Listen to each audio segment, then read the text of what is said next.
Bem-vindo ao Inspire-se, um respiro breve para aquietar a mente, reorganizar o pensamento e preparar o seu dia. Bom dia, queridos ouvintes da Real FM, bem-vindos a mais um Inspire-se. Meu nome é Diana Moura, sou terapeuta e astróloga e obrigado pela sua companhia aqui nessa manhã e em mais uma semana. Hoje a gente vai falar sobre um vazio que a gente sente, uma angústia, na verdade, que a gente sente quando algo novo está chegando na nossa vida. O desconforto da mudança, né? E o que acontece pela neurociência ali no nosso cérebro? Você já sentiu como se, de repente, o mundo que você construiu não servisse mais?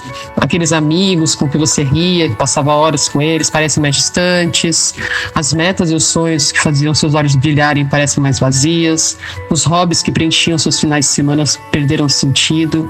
Geralmente, quando isso acontece, a nossa primeira reação é ficar meio com medo. Parece que a gente fica se perguntando assim, será que eu estou deprimida? Será que eu perdi a motivação? Tem algo de errado comigo?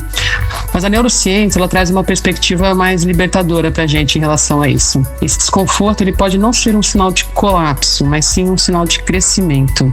Existe um processo biológico fascinante chamado poda sináptica, que é o seguinte: imagina que o seu cérebro é como se fosse um jardim vibrante. Em um jardim, para que as flores possam crescer com força, o jardineiro ele precisa estar sempre podando os galhos secos ou aqueles que estão consumindo energia desnecessária. E na neurociência é exatamente isso que acontece. O seu cérebro é uma máquina de eficiência, não de sentimentalismo. Ele observa quais conexões neurais, quais padrões de pensamento e comportamento você parou de usar.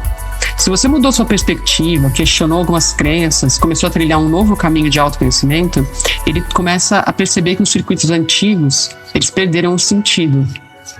E aí, com isso, ele vai fazer uma poda sináptica. Por volta de 2010, pesquisadores da UCLA, eles reforçaram como esse processo é essencial para o desenvolvimento humano, que não é exatamente uma perda, mas uma renovação neural. Quando um padrão de pensamento deixa de ser repetido, a sinapse do cérebro ela enfraquece. E se ela enfraquece por um certo tempo, tempo suficiente, o cérebro simplesmente poda ela, até para dar espaço para novas sinapses.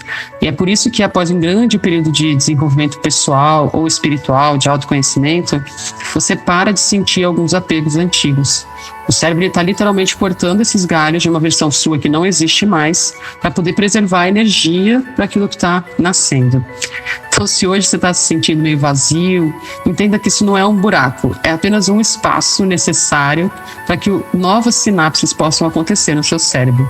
Está naquele intervalo entre duas identidades, digamos assim, os circuitos antigos que se foram e os novos que ainda estão se construindo. Então, quando a gente sentir assim, esse estranhamento com a própria vida, a gente tem que respirar fundo e entender que apenas é a biologia ali trabalhando a nosso favor. A gente está sendo como se fosse fazendo um update, né? Está sendo atualizado. Então, respeitar o tempo ali do nosso jardim, respeitar esse tempo de poda, confiar no processo, confiar nessa renovação que está acontecendo dentro de você. É isso, pessoal. Um grande beijo, uma ótima semana e até amanhã. Inspire-se, fica por aqui. Recolha o que fez sentido, coloque em prática e observe o efeito ao longo do dia. Até o próximo episódio.